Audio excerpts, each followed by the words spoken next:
Hello and welcome back to the Indie Earth podcast. I am your host for today's episode. My name is Flor. I am Indie Earth's author, one of Indie Earth's authors as well as founder. I am joined here today with the lovely Azure Hal, author of Reflections, Mythology, and Poetry Prose. How are you today? Oh my gosh, I'm so happy to be here. I'm so happy that you're here. You're literally like so far away, and then it's so nice to like have you here in person. It's been really, really nice. How have you liked Miami so far? It's a lot. I like it. It's nice not to be in Wyoming. We had snow right before I left, so I had to dig out my shorts and stuff to come back to come down here to visit. But it's a nice break. Yeah, it's warm, and it hasn't been warm in Wyoming in a while. So yeah, it's warm here all the time. Yeah, this is winter. It's like we get excited when it goes down to 60. So yeah. No, it's been nice. It's busy though. Yeah. It's like a hustle, grind, like there's no stopping here. Yeah, I don't think I could hustle that hard all the time. I mean, we were just talking about it before we started. I don't necessarily see myself living here long term, like keeping me here as family, but it's a lot. Yeah. But it's beautiful to see that the poetry scene and like the writing scene is growing here. Because I feel like it hasn't always been the case. Like there hasn't really been a lot of spaces. Even now, there's not a lot of bookstores down here. We just have like Barnes and Noble, and then there's like Books and Books now. That's like working with us as well. So I don't know, but you recently went to the Fort Worth book fair. Fort Collins, Fort Worth is the Fort Collins Texas. Small Press Fest at Wolverine Farm. Yeah, and there's a very cool writer community out there too. I started writing a little bit, but mostly I started performing and reading out loud some of the poems in my book at their poetry collective, Gulo Gulo, at Wolverine Farm. So it was cool to have it all come full circle. That's beautiful. Yeah. Can you tell our listeners, I mean, I can say that there's a lot of mythology and divine female energy inside of Reflections, but would you like to tell us in your words what you feel like the book is about? I think that's harder than writing the book was for me. Whenever anybody asks me, like, so what is it? I don't know. For me, I guess I would say it is loose retellings and interpretations of myths, fables, and classic stories, examining some of my coming of age moments, some stories belonging to people close to me that I feel like shaped me, and weaving a connecting thread, I think, between all of our narratives and the narratives that we know so well. Definitely. It's your first book. It is. How does it feel to be a published author? Oh my gosh. I don't think it's hit me.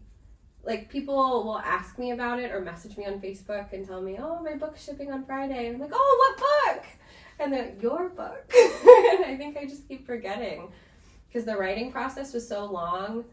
And then to have it just be done and then come out. And Indie Earth is amazing, but the turnaround time is so much faster than I expected when I was looking into publishing companies. Yeah, we do things a little differently. Yeah, so I was expecting, like, if anybody picked up the manuscript, to have a year, probably to come to terms with the idea of it being published. And it's just been such a quick and painless process that I feel like, I don't know, just all of a sudden it was out. Yeah. So I think it's still hitting me. I think it takes a while for it to really like sink in. Yeah. And then for you in particular, like your books arrived to your house in Wyoming and you're here. Right. So I haven't even seen you're it. like I would be, oh my god, I wouldn't even know what to like feel if I were in your shoes, because I'd be like, what do you mean my books got there and like I'm all the way over here, like I should have gotten them shipped over here, like I don't know what to do. Right? Yeah, so it's a lot of emotions. I feel like it'll hit you once you like see that box of books and be like, oh my god, these are my books, as well as like when you do your first event, you're like, whoa, I'm here signing books. These are my books that I'm signing, and it's this very beautiful experience. But you mentioned that this is something that you like. The writing process was a long time. A really. Can you talk to me about the writing process and like what inspired you to write this book? Yeah. So the first poem in the collection, A Quick Note to Crystal at the Cafe. I wrote that. That was the first poem, story, anything that I finished out of the collection, and it's my favorite writing process story to tell because I hadn't seen her probably since we weren't even teenagers yet the last time I saw her. And it's my best friend. And we were just catching up in a cafe. And I ran out of the cafe to the car and wrote it down on a napkin, like immediately. The entire thing just came flooding out. And I was just so inspired by her. And she's written all throughout the book, and she inspired so much of it. But that poem just poured out of me. And then the rest of them, it was like drawing blood. It just took forever to get any of it to come. So it was such a stop and start writing process that I tried to stick to like the certain number of pages a day or the word counts that you do a day, and it was just coming out crap. So eventually I kind of gave up on having a writing process and wrote the stories as they came, and some of them came out like that first one did, all in a rush, and then some of them like the one actual short story in the book, I think took me 1.5 years to write those, like 5 pages. Oh, wow. So it was really stop and start, and I kind of just gave in to the muses and waited for them to tell me which stories I needed to write at which time. Definitely, yeah. And just surrendered to it. So the writing process was, it was lengthy. What do you feel like was the most difficult part? Was it those like moments when you were at rest and you weren't writing, or do you feel like when you were writing, like what made you like pull your hair out during the writing process? Because I feel like we've all been there as writers. I think figuring out what order to put them in, because there was no clear theme really. When I first started writing, I didn't know that it would be a collection at all. And then once I started accumulating more and more pieces, and I started to see the commonalities between them, I had no idea what order to put them in. And I didn't know what sort of holistic story I was trying to tell yet. So I literally printed them all out on computer paper, laid them out on my floor, and just moved them around like tiles in a mosaic until I figured out that it could come together to be sort of a coming of age. I realized that I was writing about different periods in my life and different ages that I'd experienced things. So it fell into place right at the end. I think when you and I were editing it, I was still moving them around. So I think that was the hardest, figuring out how they all went together. I feel like that's one of the most difficult parts of the process, is figuring out the order to put things in. Yeah. And I think it's funny because Kendall, which you've like chatted with as well, that's what she does. She prints them all out and then she lays them on the floor. Oh my gosh, that makes me feel so much better. I felt like such a crazy person. No, that's what she does too. And I've considered it, but then I'm like, I don't know, for me it's just like, all that paper printed, like what do I do with this afterward? And I have printed, like with my first edition, with my first book, I like printed them all out and like I laid them out. Yeah. And then I was just like, I don't know. It's very interesting. Everybody has a different process of doing things. Right. So, but I love that, and I do agree with you. Like that is such a difficult part of the process, is figuring, especially with poetry, like figuring out what order, because if you put it in a different order, it tells a different story. So you're just like, which one do I want to tell? So yeah, I think that was the hardest, and then some of them deciding. Once I kind of gave in to the blend of poetry and prose, deciding which format to tell which story in. Yeah. So that was another one that I just kind of gave in. One of the shortest poems in the collection was originally, I think, a 30-page short story. Oh wow. That I sat down to edit, and it condensed down into this poem that I feel like said what I was trying to get across so much better than the story did.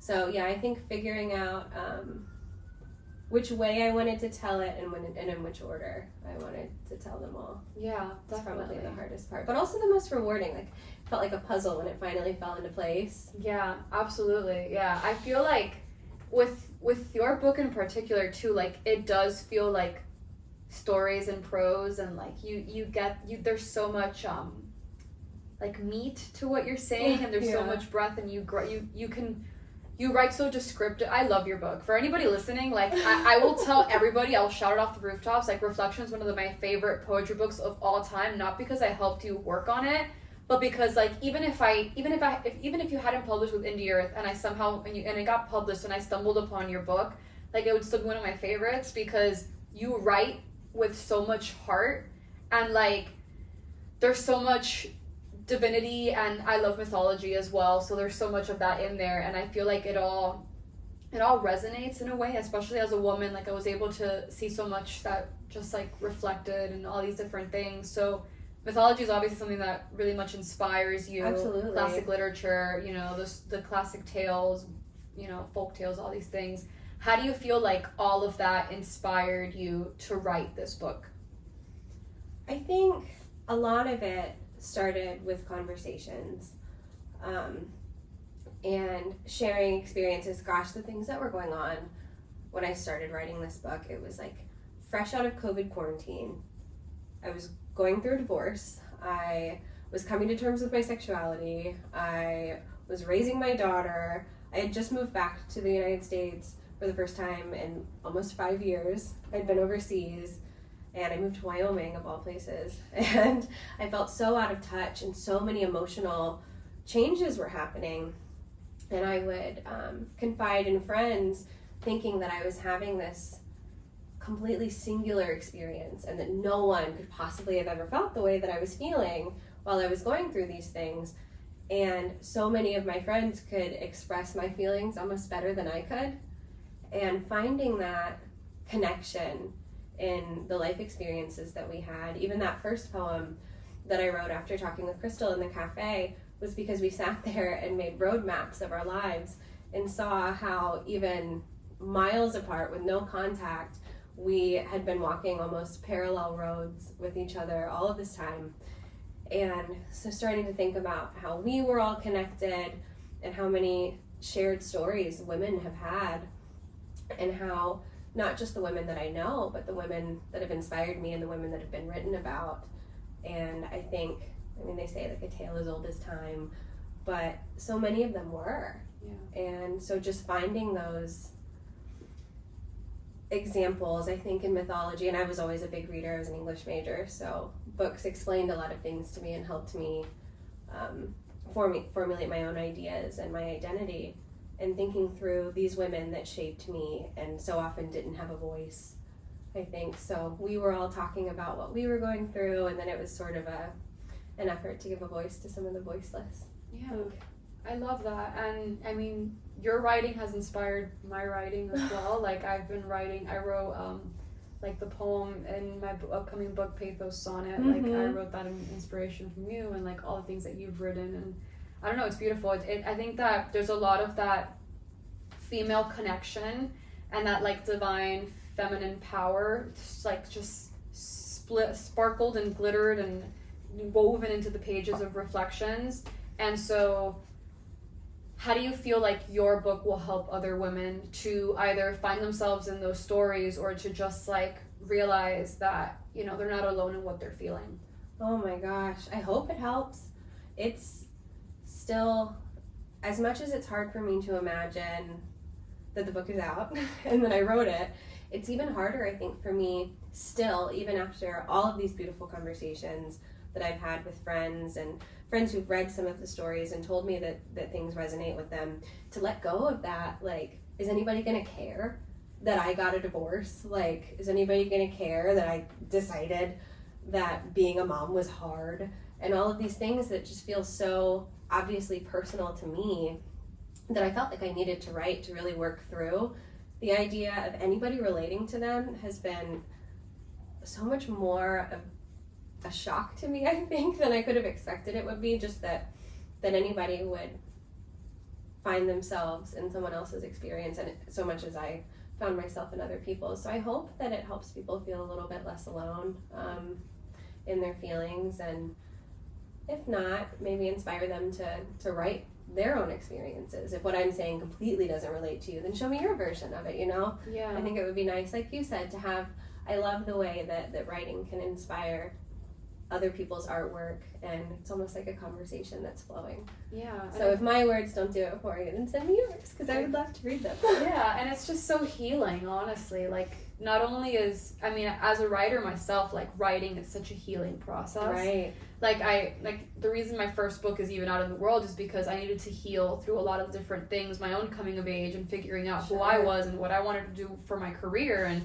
you know, all of these different things. And it was really through writing that I found myself. Yeah. And you know, I look back now and I've had people message me and they're like, thank you for not making me feel like, you made me feel like I like, you know, I wasn't alone in what I was feeling. Right. And so not only is writing so healing, but reading is healing as well. Right. And Absolutely. so, yeah. And that's, I mean, as far as resonating with things go, I didn't hold back in the book, pouring those emotions out, like you said. So if you're looking for some of it that's raw and ugly and screaming at God, it's in there. But it's beautiful. It's written. I love the way that you write. So what writers or what books have inspired your writing? So I would say definitely Edith Hamilton's Mythology. I read that one back in undergrad, and she humanizes so many of the characters in the myths and makes them feel like people instead of like gods. Her work definitely influenced mine in the human approach to the divine. And I think a lot of nature writing comes through in it as well with the imagery. Yeah. And for the poetry side of things, I'm a huge Mary Oliver fan. I love her. I have wild geese tattooed on my arm. I love her so much. So the way that she talks about the human qualities within nature and just our relationship with the world, that influenced it a lot. But I mean, so much as it was a creative endeavor, it was almost like writing a research paper sometimes, the book. Yeah. So there are so many allusions and references in there to books that I read to get to know the myths better. I was thinking I should have made like a bibliography at the end or something for all of the books that I read, but over 3 years I was reading anything loosely mythology related that I could get my hands on to reframe things. So there's a lot of other authors sprinkled in there, but definitely Hamilton and Mary Oliver.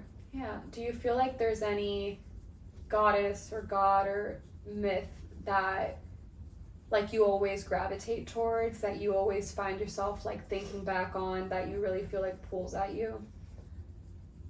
That's a hard question because each one of them I felt when I was writing them that I was so connected with those individual goddesses. But I think the one that I came back to and the one that was the most healing for me, I think, to write was the story about Lilith and Eve, and just these two very opposite depictions of what it is to be a woman and finding community where there was no community within my story, I think. And I mean, I was raised pretty religious, so the biblical influences are in there too. But yeah, I think the creation stories and those old Bible stories came through for me a lot and helped me to process my own changing beliefs. Yeah. How do you feel like, I'm going off the question list, but it's okay. No, This is you get juicy in here. How do you feel like you have changed, not only as a writer, but as a person, from when you started writing this to now that it's out in the world? I think writing this book made me a better listener. I was reading Zen and the Art of Writing by Ray Bradbury not too long ago, and he talks about how half of a writer's job is just to live and just to soak up these experiences and to get new perspectives. And the book, while I was writing it, it made me so observant because I was trying to think of new ways to describe things. So I would go outside and look at the grass for longer than I ever had because I needed to find the right words to say how the grass feels when you touch it and how the sun looks when it's setting. I mean, how many different ways can you describe a sunset, right? But it made me slow down, I think, and listen when people talk to me in a way that I didn't before, so that I could hear other voices other than just my own. Yeah, I think. And yeah, I think the process of writing and creating that imagery, I rely really heavy on imagery in the book. So having to frame those things, it slowed down my pace a little bit. That's why Miami's so overwhelming to me. I don't know what to do with all of this. God, there's no time. There's too many plants. I can't look at them. Yeah. No, I mean it's interesting. I thrive off being in nature, and I find so much inspiration in it. Oh, so gosh, then when I'm too. here, and I mean I'm here all the time, right. I'm like, where does the inspiration come come from. And like a lot of times it's in other people's writing, it's in my own emotions. Like yesterday, I was feeling a lot of emotion. Sure. I was feeling anger, which I never feel anger, which I think that's something that I need to work on, is like feeling all types of emotions. Right. Because I like to suppress the negative ones, I guess. But I was feeling angry, and like and I don't know why, and I was just channeling so much energy that this like short story just came out of me. And I was doing dishes, and I just got this download. And I was like, I need to finish the dishes so that I can go to my computer and write this down. That's the best feeling. Yeah, so I just kept repeating it to myself. I love that. Yeah, one of my favorite poems in my book, Grief is a Thing with Scales, I wrote it while I was scrubbing my bathtub and thinking about how I missed my dad and processing those emotions, like you said, in a new way, because I had slowed down and gotten in touch with them to get that emotion into the book. That it just came through, and I was crying and I was covered in bleach, and I did the same thing. I was like, I gotta get this off my hands, I have to go write this down before I forget it. Yeah, it's a beautiful thing. I feel like to be a creative and to be a writer, like it's sometimes so misunderstood, and then you find other writers and you feel like you're like, oh my god, yes, like I know exactly what you're going through. And so it's a beautiful thing, because a lot of times, like even for you, I'm sure that there were moments when you felt like very alone in the writing process. Oh yeah. And so it's alone and selfish. Interesting. Can you expand on that? That's been a really difficult piece to come to terms with, I think, now that the book is coming out, especially because none of these stories are just mine. Yeah. And there was a lot of guilt for me, I think, even in that same experience of slowing down and listening and trying to absorb more. It felt like there was a selfishness, and I was approaching people for material, and I was afraid of, I will say, I'm proud to say, every single person who is in my book somehow has read what is even just vaguely about them, and everybody's okay with it, and nobody's mad at me. But I was afraid that none of the stories belong to me enough for me to have the right to tell them, especially the love stories. And some of the people that I was writing about, I lost contact with while I was writing, and we reconciled and have come back together since then. But to be exposing them, even without naming them, and even with cloaking them in mythology and not coming close to using their name, it felt like there was a taking in it, and I was worried. It felt lonely sometimes, and being a creative, it's nice to share it with the world now, I think, so that it doesn't feel so much like I'm hoarding stories, I guess. But it was scary, I think. Yeah, because I don't know how I would feel if you're a musician as well, so I'm sure you've written songs about people. But I have, and like I've written poems that have been then like translated to songs. And it's interesting. Like, I mean, I feel like whatever you write, there is always an audience, whether you're writing it for yourself or you're writing it for that one person that like, you know, or just for like the world in general. So right. Yeah, all I could think about was Silver Springs by Fleetwood Mac, and how just everybody knows exactly who she's talking about. Yeah. And I was like, oh my gosh, can I do that to these people? Because everyone in the book, even the people that don't get shown in the most favorable light, I love them all so much. And I was like, can I do that? But I to stay authentic, I had to. Yeah, absolutely. And so it was balancing, how much do I need to tell this story, and the reason I was telling it, and the reason for sharing it, I think, was something that I thought about a lot before including things in the collection, because they were so deeply personal and not always just my story. Yeah. Did you know from the get-go that you wanted to publish this, or was this more you writing for yourself, and then down the line you were like, okay, I want to release this to the world? I think I knew I wanted to share some of the individual pieces before I finished the manuscript and submitted it anywhere. I submitted just standalone poems to magazines and journals. And you won an award. I did win an award. You won an award. So I knew that there were some that I wanted to, but there were some that I did worry were just too personal to put out into the world. But when it started to come together and I saw how all the pieces fit together, I almost felt like it didn't belong to me anymore. Like I did my healing from the writing and I like gave birth to this thing and it wasn't mine to just trap at home. It was time for it to spread its wings and fly. Yeah. So I felt like it kind of told me to publish it more than I decided to. You know? I love that. I feel that. I felt that too with my first book. I had, you know, it was just poems that I'd written and suddenly I had this moment of like, I need to write the book. And like, it was already written, but I needed to like get it all together and figure it out and go from there. And, you know, for me, it was a very lonely process because I had self-published it and I had to go through that whole trials and tribulations of like figuring out that whole, like, you know, part of the publishing process. But I definitely went back and forth and I had the craziest experience that kind of made me dead set on publishing it. I went out to Sand Dunes National Park with a friend of mine, and we were stargazing near the sand dunes in this big converted school bus that was an Airbnb. And I was talking to him about the book and how long I'd been working on it, and I wasn't sure if it was worth finishing. And it's pitch black out there. The Milky Way is incredible. It's the most beautiful scenery I've ever seen. And we just get bombarded by moths. Oh, wow. And they're like blanketing my car. They're covering the bus. They're covering us. They're in my clothes. They're in my mouth. And I had just been talking about how I was going to give up writing the book. And I was like, I don't know. I think I'm just driving myself crazy trying to write this thing.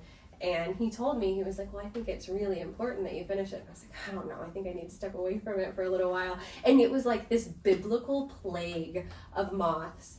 And I kid you not, he told me, he was like, I bet if you agree with the universe that you're going to finish this book, the moths will go away. Oh, and I was like, God. You're crazy. And he's like, say it. Are you going to write the book? And I was like, yes. As soon as things settle down, I'll go get my notebook out of the car and I'll look back over my notes and I'll start writing, or I'll start working on a poem. And we were hiding from the moths at this point in the school bus. It had been completely full. And he strikes a match and there's not a single moth around us. Wow. And I thought about it the whole time I was driving home. So every now and then I would be kind of lagging in my writing and I'd get a moth in my house and I'd be like, okay, like I'll finish it. That's a sign. But it was such a powerful sign and such a silly way to be reminded that I needed to finish it. But it was so powerful. And there were so many little moments like that when I felt like it was getting bigger than me. It wasn't just my little project anymore. It was such a collective story that was being told and connecting so many people and connecting so many stories throughout time that I felt like, I couldn't hold on to it anymore or else I would get eaten alive by moths. I love that. That's amazing. I don't know. Moths I feel very drawn to them. Like I have been I the love last moths. couple of years. I love so moths. I feel like there's something there for sure. Are there any poems or pieces of prose that did not make the book? There are a lot of really good ideas that I had and forgot because I took a really long time learning that I needed to start carrying a notebook around. If I could give one piece of advice to another author, it would be buy a notebook, keep it in your bag, in your car, whatever, because I was trying to hold on to like fast food receipts or I'd written down lines and post-it notes and napkins and all these crazy places I was writing things down and notes in my phone, and I didn't have things organized. So there were a lot of ideas that I was really excited about until I lost that post-it and I didn't have it. And there's a few story ideas, but there wasn't anything that I fleshed out all the way that didn't go in. What you got is what I got. Yeah. Other than a few half-baked ideas, yeah. And now that the book is out, what's next? Like, what's next? It's a loaded question. Yeah, it is. It's a big question. What is next? I have a release party coming up at Wolverine Farm in Fort Collins on November 27th, where I'll be doing readings and signings and shortly after that, the first Saturday in December, I'm doing another reading and signing event at the Hawthorne Tree. It's a tea shop in Cheyenne, Wyoming. So I have those 2 events coming up. And beyond that, I have a couple ideas. I've been bouncing around a novel in my head for a few days, but honestly, I think I'm still processing everything that came out of the book and reading it. And I was just telling Crystal, my friend that influenced so much of the book, I feel like for those last 3 years, I was in such a talking space and strengthening my voice and finding the words that I needed to say things. And now I feel like I've stepped into a listening phase again. So I think I'll be doing that Ray Bradbury, just the living part of writing for a little while and soaking in the experiences and letting the world teach me a few more things before I have anything else to say.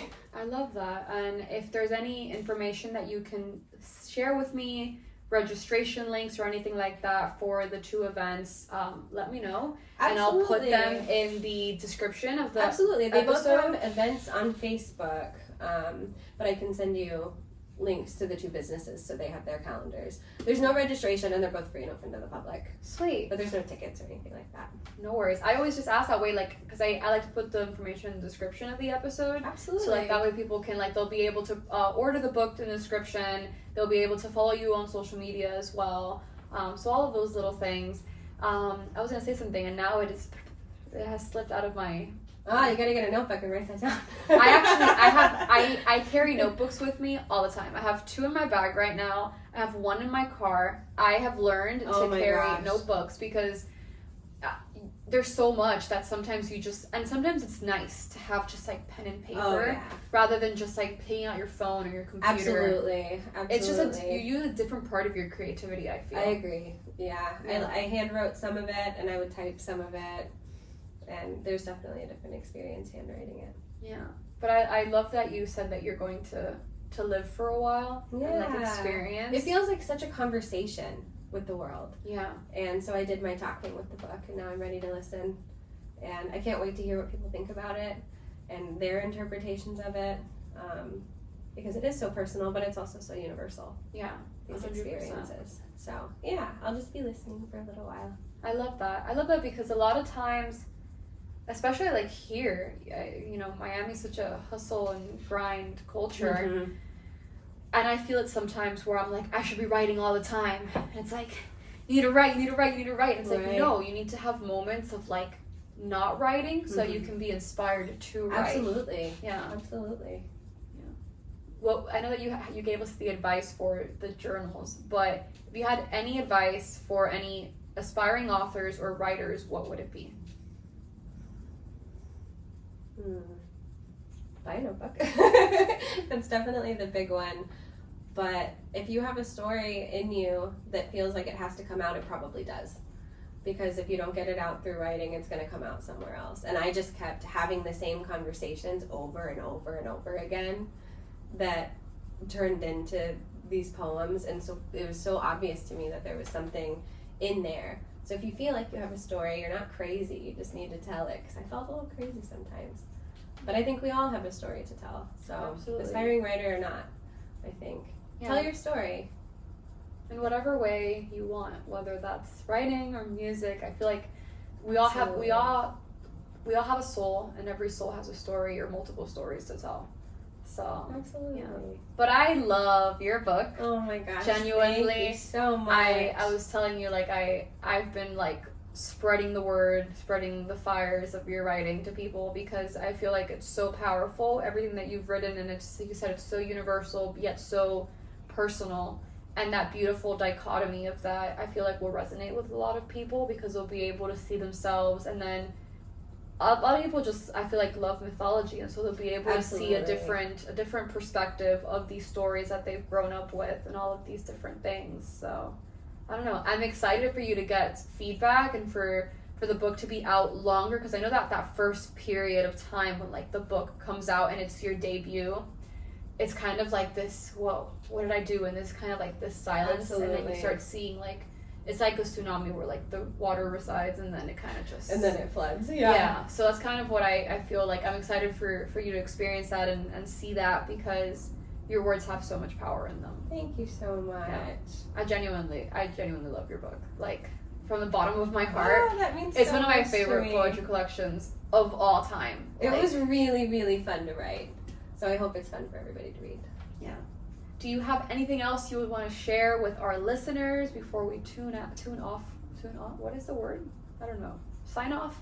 That's the word. So you're the podcast girl, not me. Sign off. Before we sign off for the day. I don't think so. If you read the book, thank you. If you didn't, check it out.